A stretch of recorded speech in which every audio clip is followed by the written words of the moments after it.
Welcome to the Shema Podcast, the podcast for the perplexed, where Torah insights intertwined through personal stories as well as interviews with leading Torah scholars demonstrate the empowering qualities of Torah and mitzvot. For more great Torah learning through Torch, the Torah Outreach Center of Houston, go to torchweb.org. Now to the show. So I want to begin today with a request of you, my listeners. I bring rabbis on and Torah scholars to answer questions for me, things I'm struggling with, things I need to learn more about. But it's our podcast. So I want to request that if there's a topic that you want to learn about, then email me at president@torchweb.org. Or you may have a follow-up question for one of the rabbis after an episode. Feel free to send those to me, and I'll forward it to the rabbis so we can both continue to learn with each other when the episode is over.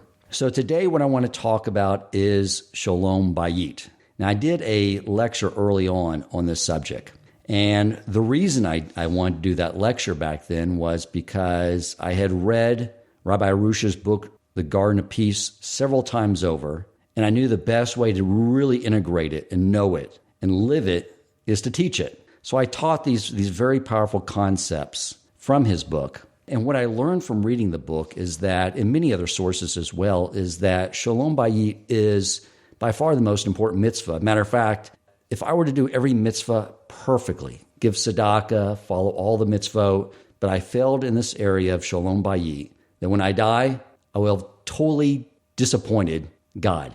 It's almost like all the other mitzvot are there to fuel in and feed into this one very important mitzvah. But what I found is that while I still theoretically understand the concepts, as far as actually executing on them on a day-to-day basis is something I need quite a bit of work with. In my professional life, I teach financial professionals in the area of behavioral finance. And what I'm always trying to do is read the theories, but look for concrete, actionable items and take those theories and make them applied.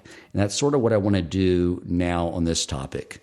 You can sort of think of the first one as theoretical. This is like the applied Shalom Bayit. I'm very fortunate in my marriage because while my wife and I do have what I call disagreements, what she may call arguments, they do come up, but we don't stay mad at each other too long. I know that if we do have an argument and we're upset with each other, I can't just leave and come back to my office and work because I can't function. And I know what's happening. You know, the plug that's tied into the Almighty, that my source of vitality, it's gone. Because when spouses are quarreling with each other, the divine presence doesn't want any part to do with it. It just leaves. And I just feel totally sapped out of any of my vitality, any of my energy. And I have to rush back and make things right with my wife in order to have that source of energy and flow enter back into me. And we've talked about several things in the last few weeks. One, we spoke with Rabbi Buska when he was talking about Shavuos, and he used the analogy that when, just like with the giving of the Torah, the time in the wilderness when we had all our needs met, and he made it very experiential and then pulled it away and told us to now make it our own. The same thing happens in a relationship. We meet our spouse for the first time. It's exciting. There's passion. And then he only made that to be temporary and then go away so that we could build it back and earn that for ourselves.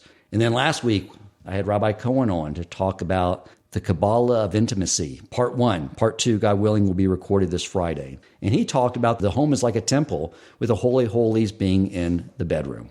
So obviously this is a very important subject that I am determined to get good at. But it's not something I've succeeded so far with on a day-to-day basis.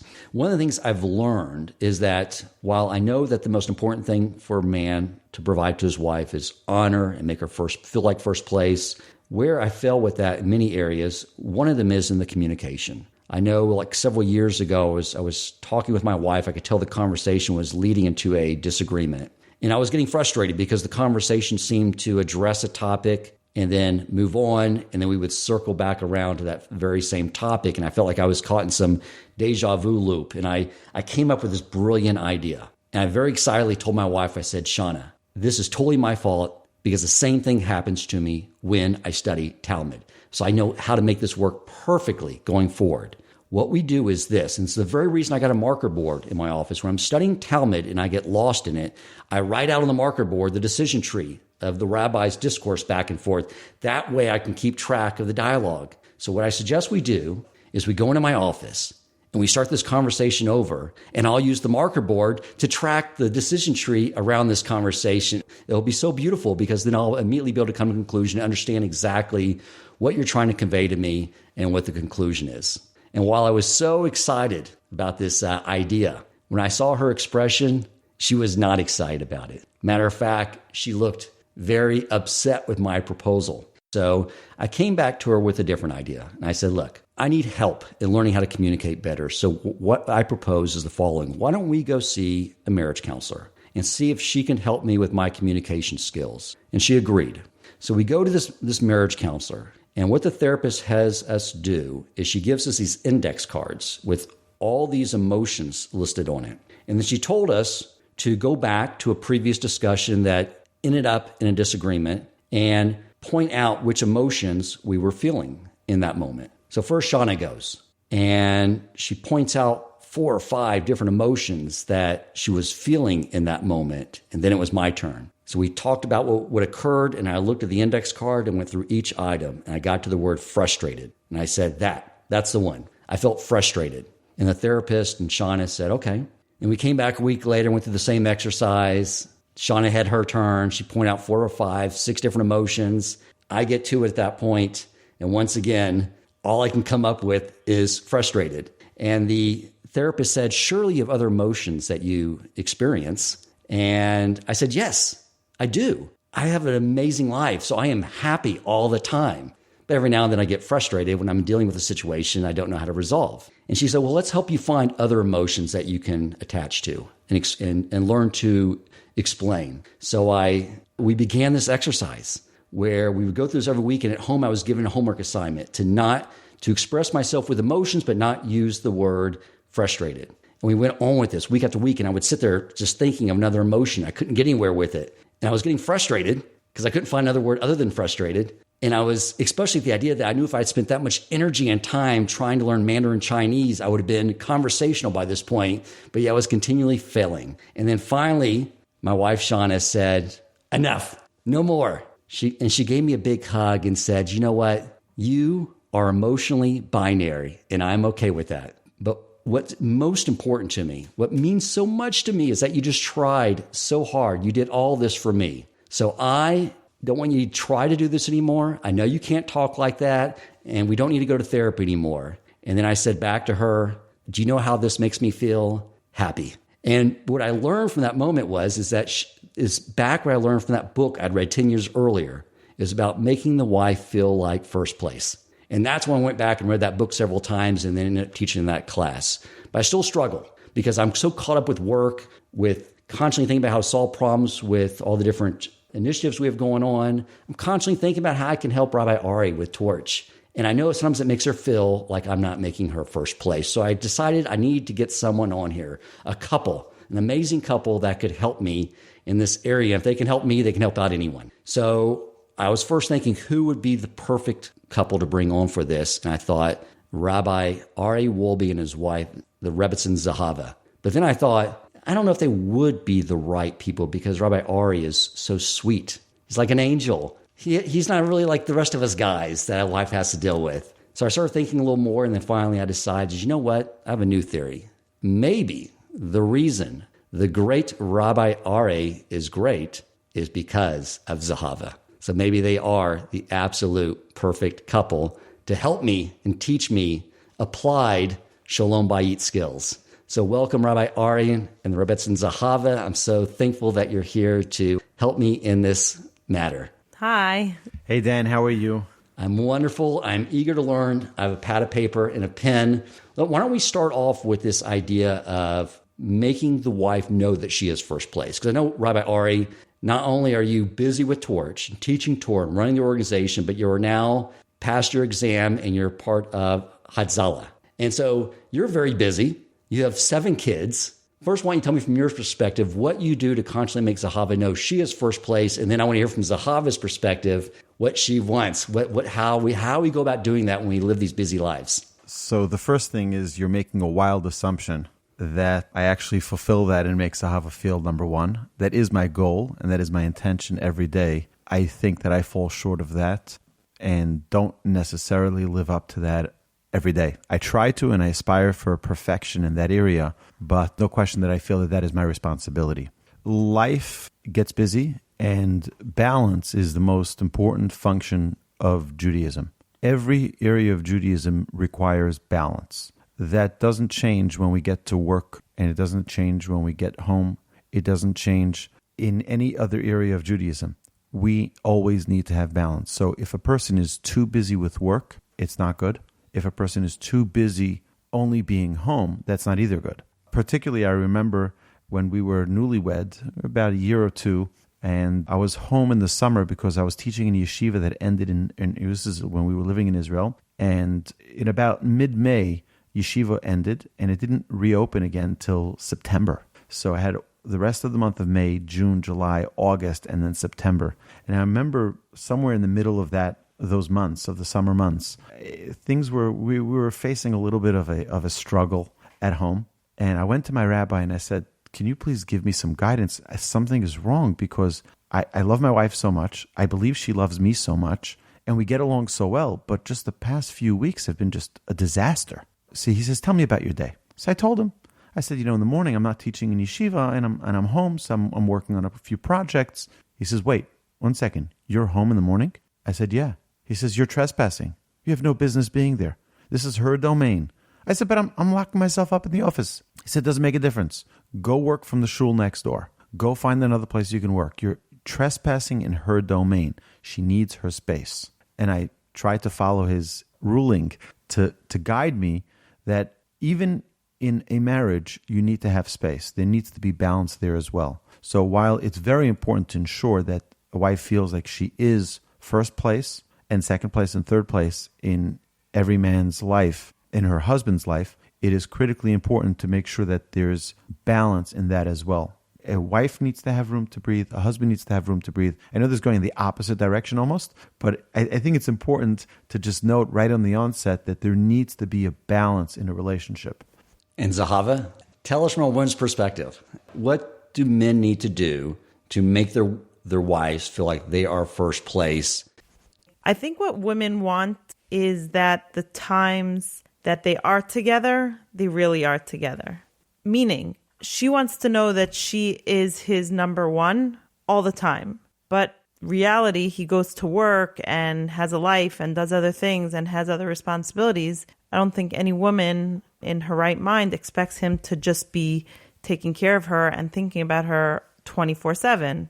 As long as he makes spending time with her a priority, calls during the day, checks in on her, sends her a text message at some point during the day, hey, how you doing? Just thinking about you. How's your day going? So that she knows that he's thinking about her, even if he's busy, just a quick text message, that's it. And then later when he's home, be home. When you are home, when you are there, forget everything else. Obviously things come up, but to try as much as possible, especially if you are spending time together, that time is your time, that he's not on his phone or doing something else or looking at a computer. She wants to feel that he's really there. My grandfather would say that before a husband comes home after a hard day's work, you have to stop for a minute and understand what's going on the other side of the door. You can have children who have been bouncing off the walls for the past 2-3 hours before you got there. And you come home, you're starving. All you want to do is eat, watch the news or whatever it is that you watch the football game. And you need to understand what's going on the other side of the door. Say, just stop, take a deep breath, and know that the next 20 minutes don't belong to you. They belong only to your wife. And I think it's such a fundamental principle that when we walk into the home, put the phone, leave it in the car, put it aside, and just give the full undivided attention to your spouse. That makes sense. Now, I know you guys have been in the same situation I always live my life in, which is that my home is my office. This is where I am, except when I used to have to travel. And since the quarantine, you've been in the same situation. You've been working right from the office where you're talking right now. And it's hard to have that. It creates a challenge because there's no clear delineation between now I'm at work, now I'm at home. So since you guys have sort of been experiencing that, how have you adapted to this environment that we've lived in since March? Well, I think for us, we're used to having our lives and our work and everything be one big, beautiful mess.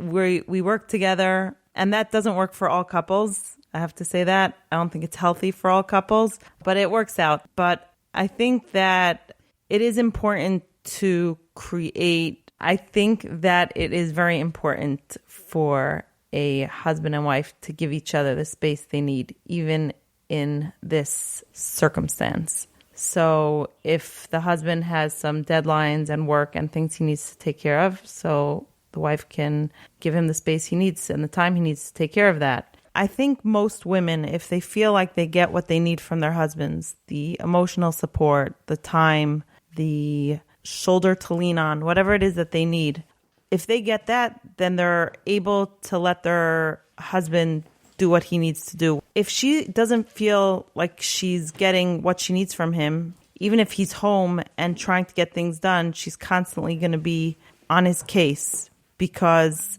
he's not stepping up to the plate. But if he takes care of her and gives her what she needs and helps out in the home or with the kids or whatever needs to be taken care of, bills or whatever it is, then she's able to step back and say, do what you need to do. And the same for the other way. If he feels he's taken care of, I think he's happy to give her space when she needs it as well. That makes sense. But can you add some color into the emotional support and the other things? What does that look like? You use terms that sometimes dense guys like me need more definable action items. Like, explain to me how that looks played out.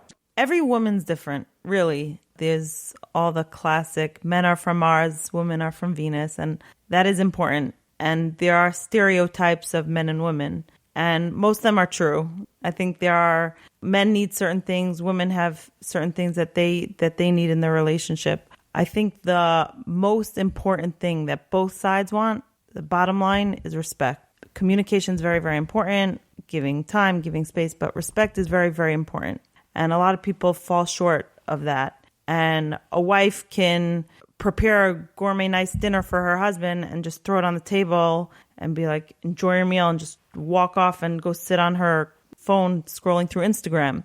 That's not what he wants. He doesn't want that nice meal. So a wife could feel like, oh, I'm such a great wife. I just prepared him such a nice meal. He doesn't want that passive aggressive, here's your meal now. Like, where have you been all day? What have you been doing? I've been busy with the kids all day. Yeah, what have you done? And I think that's a terrible way to communicate. I think most husbands would rather a simpler meal and for the wife to sit down with him and be there and listen to his day and hear what he's up to and what's going on and what he did that day. I want to step back a little bit, but I want to share with you, I believe that man was created for marriage. Okay, actually, women were created for marriage. Man was created to make marriage work. Marriage is a workshop in character development. I believe that every man and every woman who are put together in marriage, we call this a word bashert, and people think bashert means that it is predestined. And it's not predestined in advance. It's predestined because you got married to one another. Now you're predestined to work together on making this a beautiful, harmonious relationship. I firmly believe this. I really believe that my wife is the perfect woman for me. When she points out a flaw that I have, it is so spot on. It is the exact piece that I need now to perfect this specific trait. And Hashem sends her as a perfect angel to get me to be a better man at this time on this specific area that I need improvement. So there are many guys who say, oh, I just need to get out, okay? She's driving me crazy. I have many friends who talk like that, and they say, oh, my wife is going to kill me, or things like that. It's like, that's not what a marriage should be. A marriage shouldn't be where she's the cop, policing her husband. A marriage should be where there is an understanding that the man needs to improve and become a better person, and the wife is there.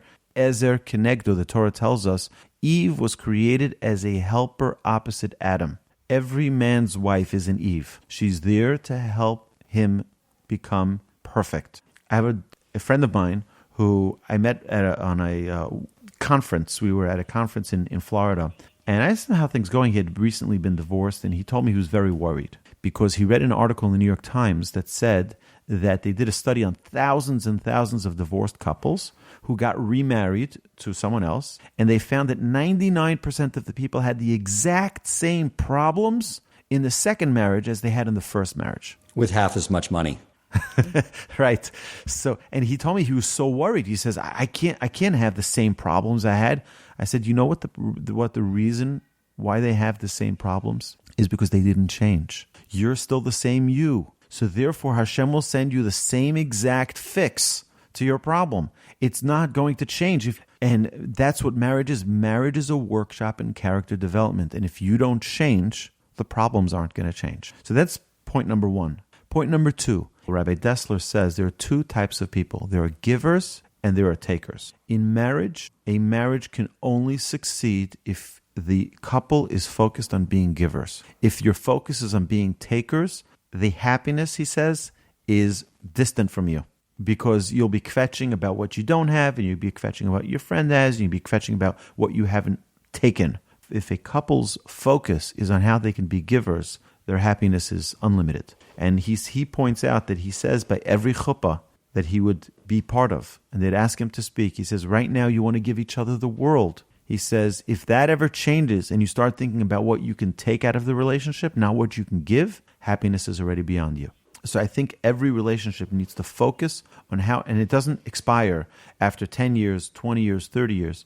The more a couple can focus on giving one another, is the more they will be happy. I agree. I think the mindset has to be, in a committed relationship, what can I do for you, not what can you do for me. It is very important. And I think, like Aryeh was mentioning about Adam and Eve, under the chuppah, we give them a blessing that they should have a marriage like Adam and Eve. So why them? Why not Yaakov and Rachel? Yaakov loved Rachel so much. Like, why don't we talk about that? Or Abraham and Sarah, or anyone. And I think that in the Garden of Eden, when Adam and Eve were together, there was 100% clarity that this person is for me. There was no question, maybe there's another woman out there who'd take better care of me. Or maybe some other husband would treat me better or talk nicer to me. It's so important for couples to stop comparing themselves to other people. It's so important for a wife not to say, well, my father used to do blah, blah for my mother, or my friend's husband does this and this and this for her. It's one of the most dangerous things that a couple could do in their marriage, is to compare their relationship to anyone else's relationship. Every relationship is unique. Every circumstance, every husband's flaws, the wife's flaws, the way they treat each other, everything that goes into that relationship is unique. There are no two marriages. There are no two relationships that are the same. So you can't compare. So the same way Adam and Eve had that 100% clarity, and they weren't looking what else is out there and what other people were doing for their spouses, they were looking at each other and just taking care of each other without other distractions. Adam knew that Eve was the only one. Eve knew Adam was the only one. And that's what we need to bring that idea to our marriage. Right.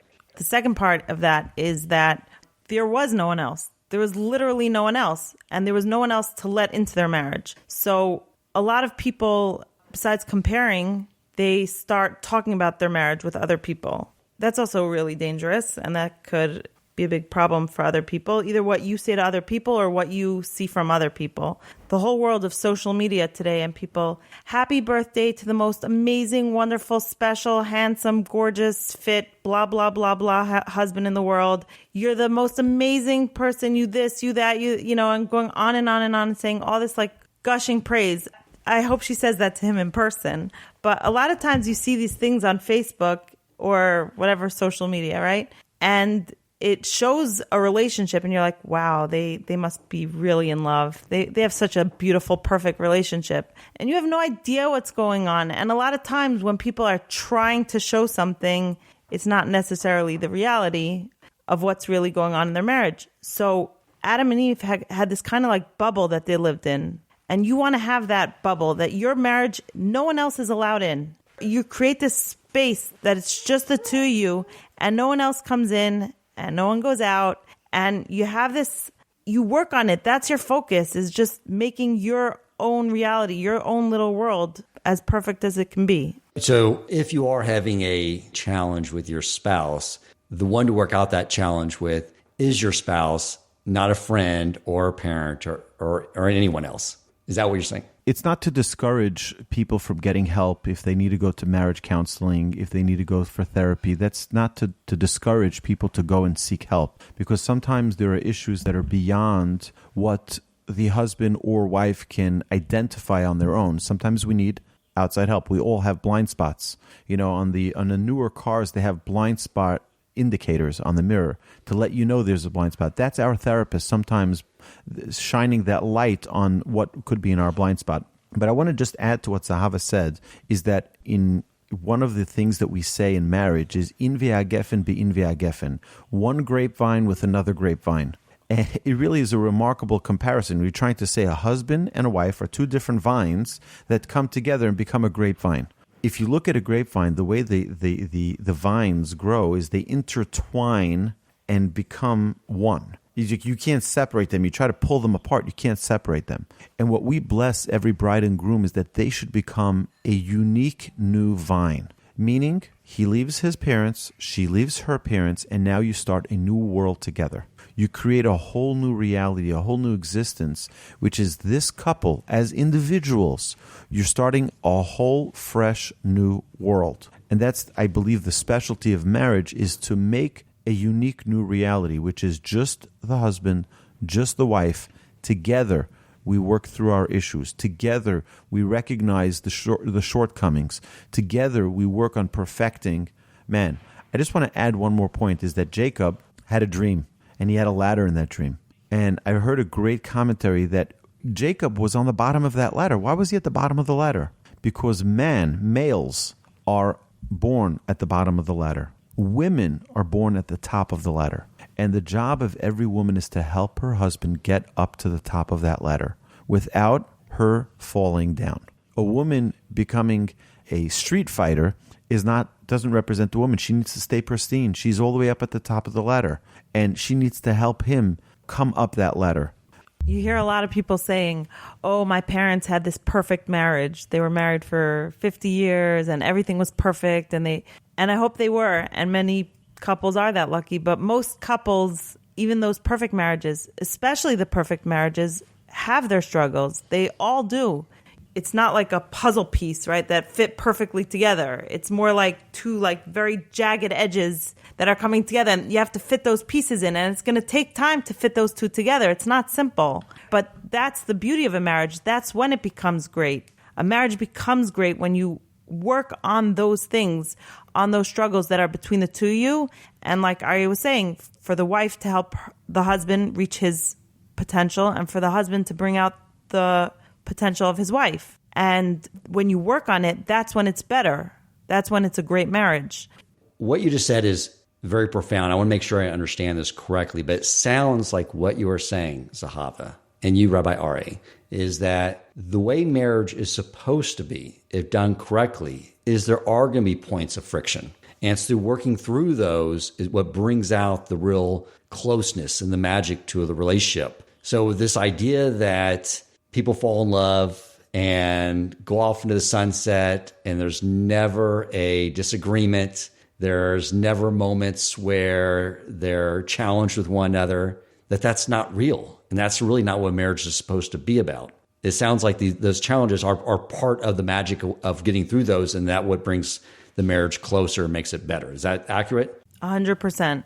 I want to just add, I once fractured my shoulder.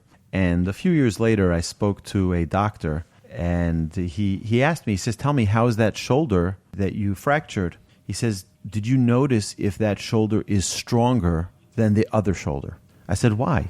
He says, because the body is so amazing that when it breaks, the healing mechanism is that the body sends more resources to help heal it, and the bone actually becomes stronger after it broke. When it heals, it actually becomes stronger than it was originally, so that it shouldn't break again. That's what I believe exactly the mechanism of having a disagreement in a marriage. You have a disagreement in a marriage, it's a fracture. Guess what? When you're able to properly get over it and work it out, you make the relationship much stronger than it was before. And many people are afraid, what do? We got into a fight, we got into an argument. Guess what? Working through it will only make you a much stronger couple. You're able to weather more storms. My rabbi used to say that guys get engaged and they're all on cloud nine, and then they get married and it's like, wow, it's like great. He says, and then one day they show up in yeshiva and they're all depressed. So the rabbi would go over to them and says, you had your first fight, didn't you? He says, yeah. He says, now you can say mazel tov. Now you're married. There's a very big difference between a fight and a disagreement. As you said in the beginning of your podcast, when you first started, I think that that's a very important point, because fighting isn't what we're talking about here. Fighting hopefully doesn't need to happen in a marriage. Disagreeing and conflict and differences of opinion and all those other nicer ways of saying misunderstandings, right, are something that should happen and help your marriage. But they have to be done in a respectful, loving manner, so you can totally disagree, but you can sit down, take a breath, and calmly listen to them. And you might be wrong, they might be wrong. That's not the point. Work it out, talk it through, find a way to meet in the middle. Or sometimes you have to also say, you know what, she's right or he's right, and I am way off. And be ready to swallow your pride and not, it shouldn't be about who's right, who's wrong, who wins. A real relationship, a real marriage should be about finding what's right and figuring things out together. And the other person, not to rub it in the other one's face also, is like, see, I told you, or to do it respectfully and nicely, and just to keep maintaining the same level of respect and love. When we were newlyweds, so we had many different couples. We'd go for dinner together, and we'd hang out with many friends who are of similar age, similar circumstances, with no children, with one child, two children. You know, it was like, and I remember that we noticed that there were many of our friends, they would tease each other. The husband and wife would tease each other, or the wife or the husband would say something embarrassing about their husband, thinking it's all cutesy, and you know. And we made a very conscious decision that the respect and honor that we want to display for one another is not a place for teasing each other publicly to get, you know, to score points with our friends. Like, oh, look, it's very, very important to have that proper respect and that value for our spouse, and not to make jokes on their account, not to mock them, even if you're not in front of them. You think your wife is difficult, right? I hear that we all hear these conversations among men. I'm very proud that I'm not one of those who says anything derogatory about my wife. I think the highest of my wife in the world, and think she's the most incredible human being. And even if I do have a challenge, it's not for public display. It doesn't need to become a conversation among friends. It doesn't need to be a place of disrespect for her. And it doesn't need to be something where if she was in front of those people, she'd be embarrassed. Again, you have to consider the relationship you have with your spouse as, you know, identical to the relationship we're supposed to have with God. And we're not supposed to say God's name in vain. We're not supposed to, blaspheme and say derogatory things against God. I believe that the relationship we have with our spouse needs to emulate a similar respect and dignity. I think men and women also speak totally different languages, and we need to learn how to understand and translate those languages. You know, there's a great video out there, It's Not About the Nail, and where this woman has a nail in her head, and her husband says, she keeps on complaining that she has a terrible headache, and he says, I can just pull out the nail. She says, it's not about the nail, right? I just want you to understand me. And the truth is that men miss this so much because we try to be logical and we try to be solution oriented, where all our spouse or our wife needs is for us to just be there and understand her. Don't try to be Mr. Fix-It. Don't try to solutionize. Just be there with her. Empathize. Feel her situation. Get into her frame of mind, into her emotion. Get into her situation with her. And there's nothing more empowering to a relationship than a woman who feels that her husband just gets her. I did read recently that book with Shauna on Shabbos, Men Are From Mars, Women Are From Venus. And it did open my eyes to a lot that when a woman just wants to vent and share her feelings, that what she is actually doing is reconciling in her mind the emotions to what she's experiencing. And so our role is just to be quiet and not say anything, which is great. I can do that job perfectly. You see, the world we're living in today is a world where everything is custom. You can have your perfect frappuccino with 2 pumps of cinnamon and 3 pumps of caramel and 2 pumps of chocolate, and you have it made exactly at the temperature that you like, pre-ordered, waiting for you when you arrive at the window at Starbucks. People today don't want to work hard. People today don't understand that failure is when you give up. Failure is not when you don't succeed in getting what you want. Failure is when you give up. And I believe that the world we're living in today is really a world which is not understanding that to have bliss in marriage is to work hard. We're not accustomed to working hard in almost any area. Everything is drive-through, easy, pick up, curbside, ready to go. And marriage isn't that. Marriage is a lot of hard work. And if we don't accept that reality, you will have a world where we have such a high divorce rate. We have an unbelievable, there are counties in California that have over 100% divorce rate because everyone is divorced more than once. And the reason is because people don't want to work. Marriage is about working hard. And I don't know anybody who's walked into a marriage and had bliss day one forever. There are going to be bumps. I think when you know that God is the matchmaker, He is the one that connects every spouse with each other. Once that is known, I tell Shauna that all the time. Hey, Hashem put me with you, so you have no choice but to be with me. So I think that also creates more of a dedication to working towards it. That's correct. And you know something? It's the Talmud in Sotah, in the first page, 2a is the first page of Tractate Sotah, where it says that. It says that what is God busy doing right now? He's mizaveg zivugim. He's bringing couples together. Now, think of all of the things that needed to go right for you to meet Shauna, all the things that needed to go right for me to meet Zehava, and every single person who met their special spouse, what needed to go right in their world from birth, all of the places you needed to move to, the people you met, the parties you went to, the schools you were in, all of those different interactions that got you to the exact point to get you to be with your spouse, to meet them and to hopefully get married to them. All of that so that you have your special relationship to get you to a point of your perfection. It's really remarkable when we think about it. I know one area that becomes challenging for couples is with raising kids. And I know that the idea is always to be united on parenting, but I know sometimes there can be a disconnect on how to handle a parenting situation. I don't know if that's something that's come up with you and how you go about to have cohesiveness and unity in the parenting of your children. I think overall the two of us agree on parenting styles, on the fundamentals of it, but obviously we both have different approaches or different techniques sometimes. I think what's important for couples to know is not to wait until their child is a teenager to start thinking, what's our parenting ideals? Preparing for parenting needs to start when the kid's newborn or even before they have the baby. They need to start thinking and talking about these things early on so that they can come to a mutual understanding of what their ideas are. Anything that could come up, you don't know the specifics of what's going to happen. When you're not thinking, oh, you have a 2-year-old who just bit another kid in school. Now, how do you handle that? You have to come up with your basics, your principles earlier on and have a vision of the way you want to raise your children. And then when specifics come up, then you're able to handle them together.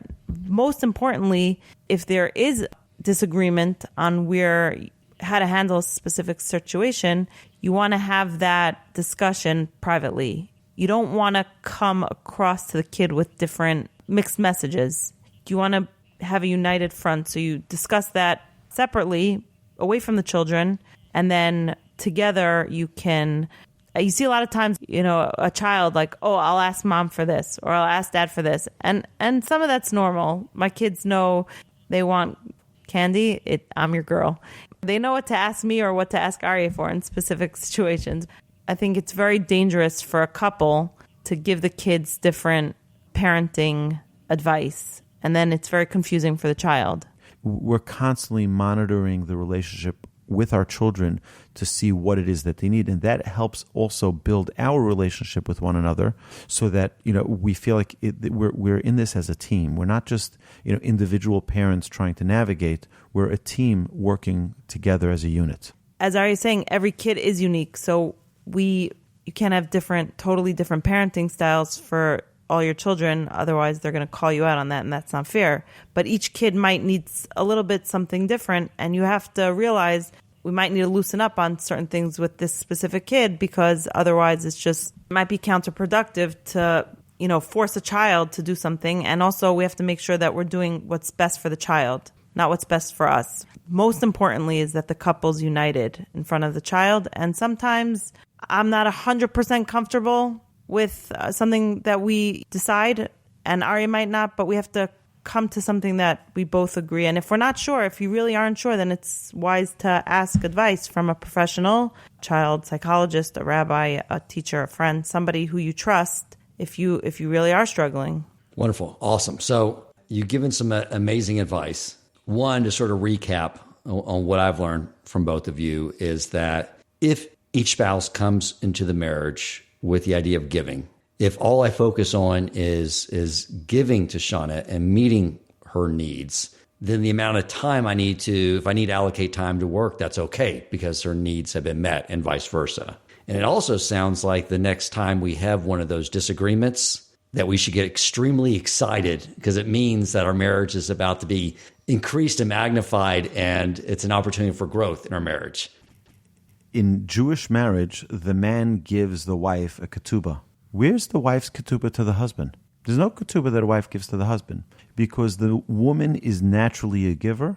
The man needs to be forced to give. He needs to sign a document saying, yes, I am committing myself to give all of her needs to her. She's going to reciprocate tenfold. But if a man doesn't obligate himself, he's not going to do it. It's such an incredible thing that we obligate a man through the ketubah that he's going to give his wife to guarantee and to write and give it publicly that he is taking care of her. He's committing himself to taking care of her. It's just an amazing thing. What does he get back in return? No document, no guarantee, nothing, because that's her natural state. I think if a woman feels that she has her needs taken care of, but not in a selfish way, and not to be over demanding and unrealistic of her husband is there for, then she'll, like Aryeh said, women want to give, women want to take care of their husband, but sometimes they're insecure, or they feel like, does he actually love me? Or if he cared about me, he would this and that. And that's not really what the husband's thinking, but women start getting into their own head sometimes and spinning these tales. And I think that as long as she's reassured that he's there for her and taking care of her and loves her unconditionally, and not that, okay, I'm here for you, I have 5 minutes, go. I'm listening to you, okay, check, done. My rabbi said, my friend said, my teacher said, someone said I have to listen to you. Okay, are we good? Can I go now? Obviously not like that. That's not going to work. Sincerity of the gesture, of the action and the thoughts behind it and the way it's done are very, very important, because if he's just sitting there and listening and scrolling through his phone while you're talking and he's like, yeah, I'm here. I'm listening. Yeah. What? Say it, She sees right through that. That's not enough. That's not what she needs. It comes across whether he says it or not. It's very obvious. So it's not forcing yourself to be there to listen to her, but it's making sure she feels you're really there, you're really listening, you really care, and that feeling will come across if it's genuine. It will come across, and she'll feel she has what she needs, and she will make sure to take care of you. Also, that's also important. Like in a marriage, it's not like a point system or keeping track of, I took out the garbage, so you should this, or I did this, so you should that, or that's very, very important, because once you start keeping track and feeling you did this, so you're entitled to this, that's not how it works. That's not a marriage. My rabbi would say that young men would come to him to complain, I don't know what she wants from me. She's upset because we went drape shopping when they were engaged, and you don't care about me. This, she would say.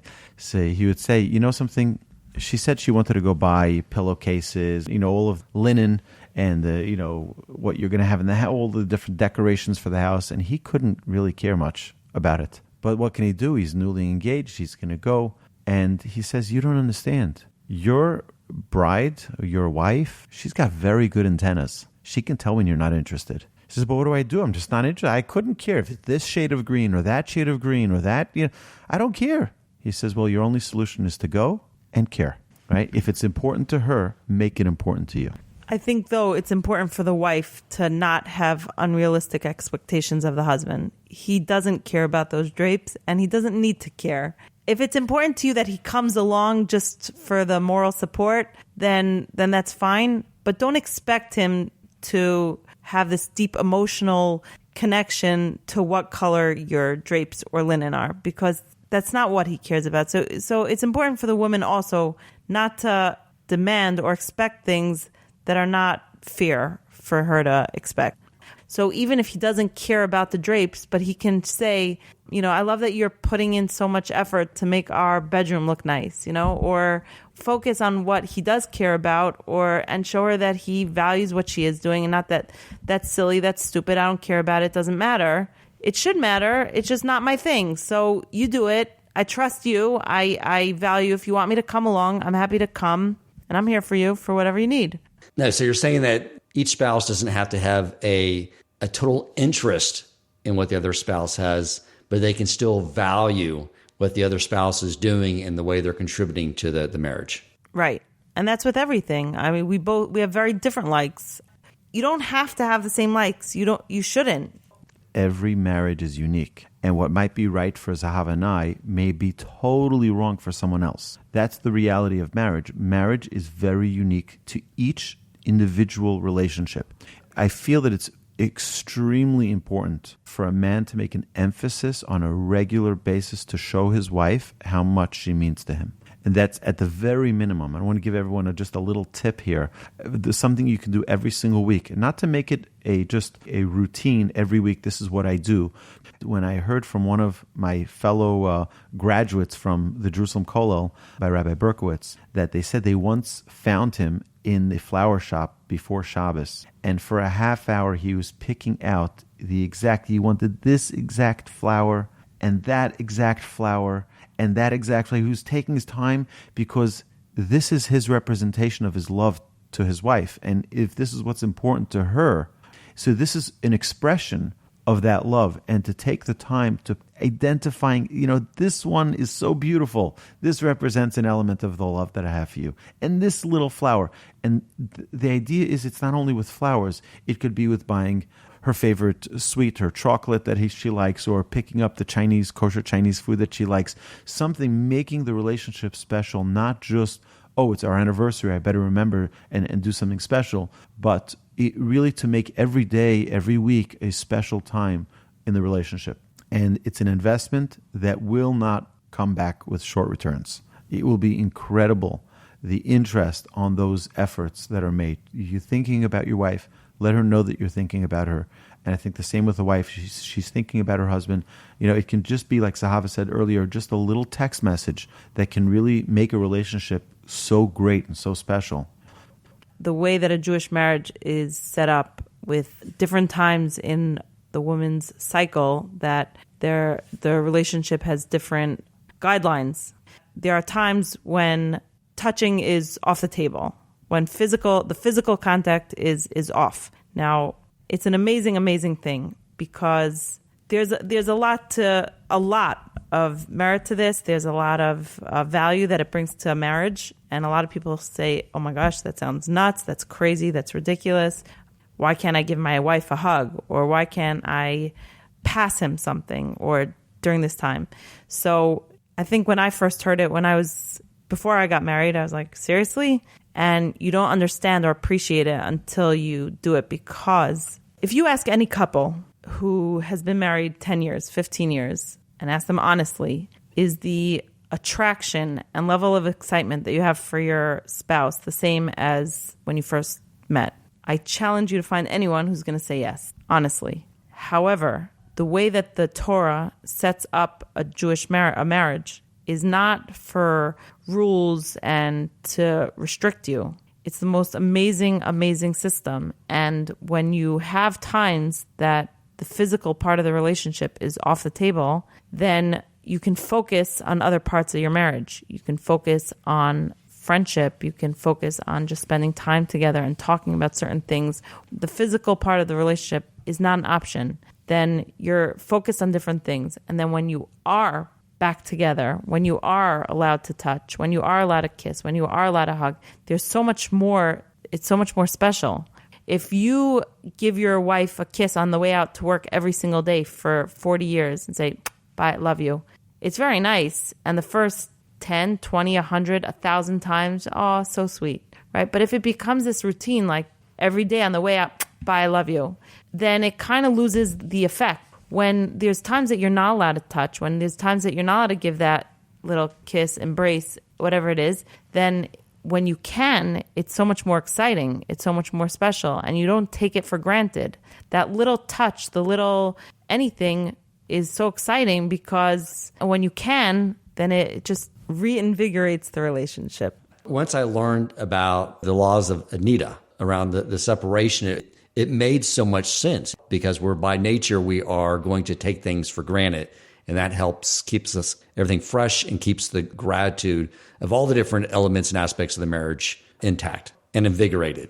I think you guys shared a lot here because you're right. Everything is nuanced and different for each relationship. However, there are some universal truths that you share that we can all apply to making our marriages stronger and better and making ourselves along the way better individuals as well. So Rabbi Aryeh and Zehava, thank you so much for coming on. You shared some amazing ideas, and I know myself and the audience will benefit greatly from them. Thank you so much, Dan, for the opportunity. It's a huge privilege to sit beside my wife and do a podcast with you. So thank you for this tremendous privilege. If you enjoyed this episode, please consider supporting Torch so they can continue to spread Torah wisdom to the world by making a donation at torchweb.org and clicking donate in the top right corner of the page. And if you would like to get in contact with our host with comments, suggestions for future topics of learning, or questions for him or his guest rabbis, you may email him at president@torchweb.org.